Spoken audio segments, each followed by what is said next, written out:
Welcome to Mythos AI, your source for Cliff's Notes on complex subjects. Join Anna and Phil for yet another engaging conversation. Welcome. Today we're going to be taking a deep dive into Kim Isenberg's paper, The Philosophy of AI Part 1. Okay.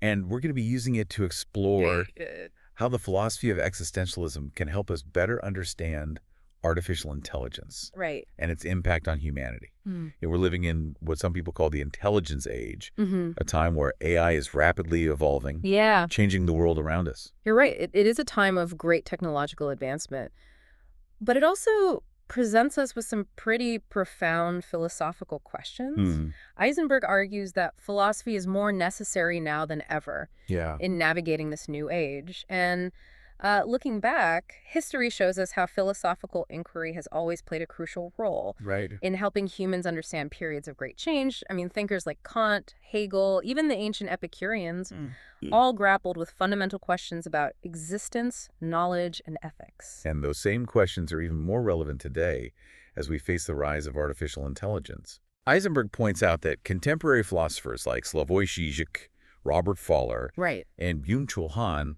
are building on those classical ideas Yes, to help us understand the unique challenges of the intelligence age. that's right. Isenberg sees philosophy as a vital tool for unpacking the moral, the existential, and the societal implications of AI. Okay. And in this paper, he specifically focuses on existentialism Yeah. as a framework for understanding what AI means for human existence. So let's delve into that framework a little bit. Okay, Isenberg starts with Jean-Paul Sartre, a key figure in existentialist thought. right. Sartre's famous statement, "Man is condemned to be free," Yes. encapsulates the core of existentialism, that we are inherently responsible for shaping our own lives Right. and the world around us. Exactly. Sartre believed that we are constantly making choices, even when those choices seem limited. To illustrate this point, he uses a powerful example in Existentialism is a Humanism. I'll read the quote. When we say that an unemployed person is free, we do not mean that he can do as he pleases and instantly transform himself into a rich and peaceful citizen. He is free because he can always choose whether to accept his lot in resignation or to rebel against it.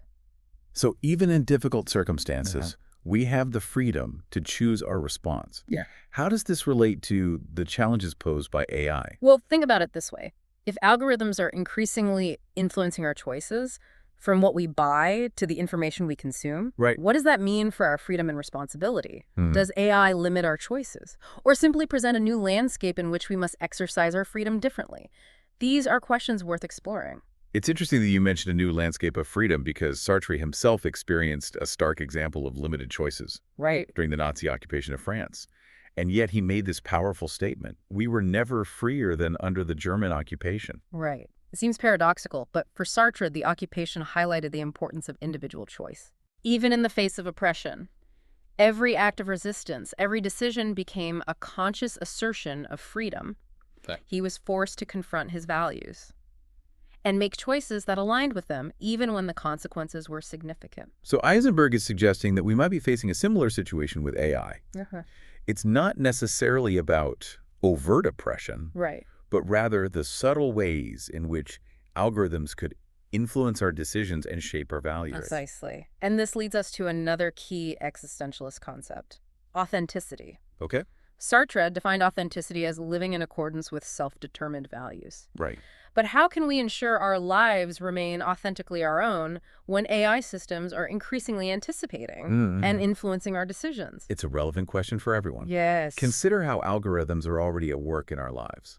In social media, shopping recommendations, Yeah, absolutely. navigation apps. Are these algorithms shaping our preferences and subtly steering us away from what we truly value? That's the challenge Isenberg is highlighting. We must be mindful of how these technologies might be shaping our choices and desires. Right. We must ask ourselves if our actions are truly our own, or if they're being influenced by forces we are not even aware of. It's about being more aware of how these technologies operate Absolutely. and understanding their potential impact on our lives and our sense of self. Absolutely. And this awareness is critical because it leads us to a deeper philosophical question Okay. that Isenberg explores: the nature of being. And this is where Martin Heidegger, another prominent existentialist philosopher, Yeah. enters the conversation. Right. Heidegger delved into the concept of being. Yeah. with a focus on the human capacity for self-reflection and awareness of our own existence. He argued that this capacity is fundamental to what it means to be human. Exactly. And this raises the question, can AI, even if created by humans, ever achieve this level of reflective being? Or does it remain fundamentally different? Yeah. Can something that is programmed, no matter how complex, ever truly be said to exist in the way that humans do, with all the self-awareness and existential angst that comes with it? Sartre himself seemed to believe there was a fundamental difference Yes. between human consciousness and any form of artificial intelligence. Yeah. "An existentialism is a humanism," he wrote. "Every truth and every action imply a human milieu and a human subjectivity." That's right. If we follow that line of thinking, AI may be able to mimic aspects of human intelligence. Right. But it wouldn't ever truly be in the existential sense that Heidegger and Sartre describe. Right. And this distinction has significant implications for how we think about AI's role in our lives. It forces us to ask, if AI can't truly be, what does that mean for its ability to understand and respond to our human needs, Right. desires, and values? Can we truly trust it to make decisions that align with our best interests? These are questions we'll continue to explore in part 2 of this deep dive. We'll examine some of the practical implications of these existentialist ideas in the age of AI and discuss how we can ensure technology serves us without compromising individual autonomy. So far, we've established that AI poses some real challenges to our understanding of freedom, responsibility, and authenticity. It feels like we're at a crossroads where we can passively accept AI's influence or we can actively shape how it develops and integrates into our lives. Precisely. We can't ignore the potential impact of AI. Isenberg argues that we must be much more intentional and deliberate about the values we embed in these systems. So it's not just about the technology itself, No. but the values and assumptions driving its design and application. Exactly. We need to remember that AI is ultimately a tool created by humans. And like any tool, it can be used for good or for ill. It all comes down to the intentions and values of the people who create and use it.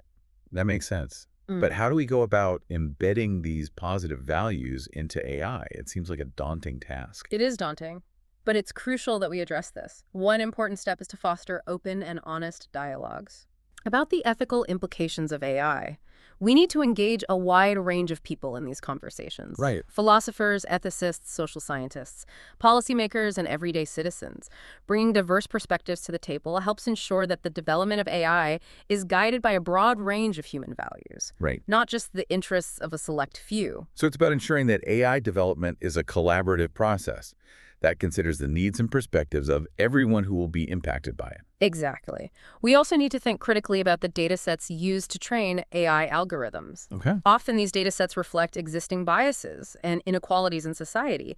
If we're not careful, we could end up with AI systems that perpetuate and even amplify those biases, leading to unfair or discriminatory outcomes. It sounds like it's not just about having a lot of data, but ensuring that the data we feed into these systems is as representative and unbiased as possible. You've hit the nail on the head. This requires a deep understanding of how data is collected, curated, and used. It's a complex issue that goes beyond technical considerations. It has social and ethical dimensions as well. It also strikes me that education plays a key role here. Absolutely. We need to equip people with the critical thinking skills to understand how AI works and how it's shaping their lives. I completely agree. We need to empower individuals to question the assumptions behind AI systems, to understand both the potential risks and benefits, and to make informed decisions about how they want to interact with these technologies. It's about cultivating a sense of digital literacy, where people feel confident navigating an increasingly complex technological landscape. This sense of empowerment connects back to the concept of authenticity that we discussed earlier.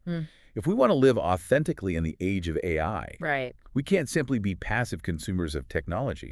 We need to engage with it actively, question it, and try to shape it in ways that align with our values. That's exactly right. Reclaiming our agency in a world that feels increasingly driven by algorithms may involve making conscious choices about the technologies we use, setting boundaries around our interaction with AI, and advocating for policies that protect our digital rights and freedoms. Essentially, it's about taking responsibility for our relationship with technology. Exactly. And ensuring that it serves our human needs, not the other way around.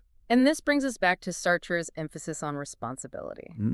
Even though AI presents new challenges to our freedom, right, we still have the power to choose how we respond. We can choose to be informed, critical, and active participants in shaping the future of AI. Precisely. That active participation is essential if we want to ensure that the intelligence age is one that enhances human flourishing, not diminishes it. Right. It's a call to action for all of us. It is a call to action. We need to step up and engage in this critical dialogue about the future we're creating with AI. But this isn't just about technology, is it? No, it's not. It's about what it means to be human in the 21st century and beyond. It's about our values, our purpose, and our place in an increasingly technological world. So we've explored some potential challenges and solutions regarding AI and existentialism. But it's important to remember this is just the beginning of this conversation. You're absolutely right. AI is evolving at an incredible pace. As it continues to evolve, these ethical and philosophical questions are just going to become more complex and more pressing. It feels like we're in uncharted territory here. Right. And we need new maps to help us navigate. That's where the work of philosophers like Kim Isenberg comes in. They offer frameworks for approaching these issues, for asking the right questions, and for imagining what different futures might look like. Isenberg's paper encourages us to think beyond just the technical aspects of AI. We need to grapple with the deeper implications of this technology for what it means to be human. I agree. Engaging in this kind of deep thinking requires a willingness to have difficult conversations, to challenge our own assumptions, and to consider different perspectives. It seems like embracing uncertainty and ambiguity in this intelligence age is critical. We should avoid seeking easy answers or quick fixes to these complex issues. You've made an important point. When faced with this rapid technological change, it's natural to want to control and predict the future. But maybe the most important thing we can do is cultivate a sense of adaptability.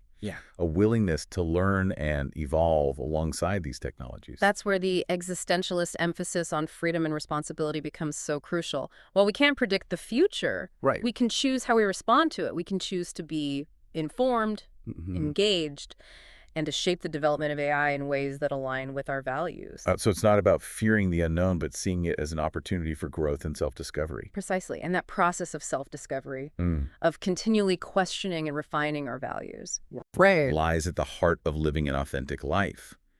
AI forces us to confront those fundamental questions about ourselves and our place in the world in new and profound ways. It's a reminder that our understanding of ourselves and the world is constantly evolving. And that's perhaps the ultimate takeaway from Kim Isenberg's work. AI is not just a technological challenge, but an existential one. It acts as a mirror, reflecting our hopes, our fears, and our values back at us. By engaging with that reflection and grappling with the philosophical questions it raises, we can gain a deeper understanding of ourselves and the future we want to create. AI is a call to action, an invitation to participate in shaping the intelligence age in ways that are both beneficial and meaningful. Absolutely. As Isenberg's work demonstrates, existentialism provides us with the tools to navigate these uncharted waters with both wisdom and courage. We have to continue asking these tough questions. Pushing the boundaries of our understanding and striving to live authentically in a world that's changing faster than ever before. That's the challenge and the opportunity of the intelligence age. Thanks for joining us for this deep dive. Thanks for listening to Mythos AI. Stay tuned for more concise insights. And remember to hit the like button and subscribe for future episodes.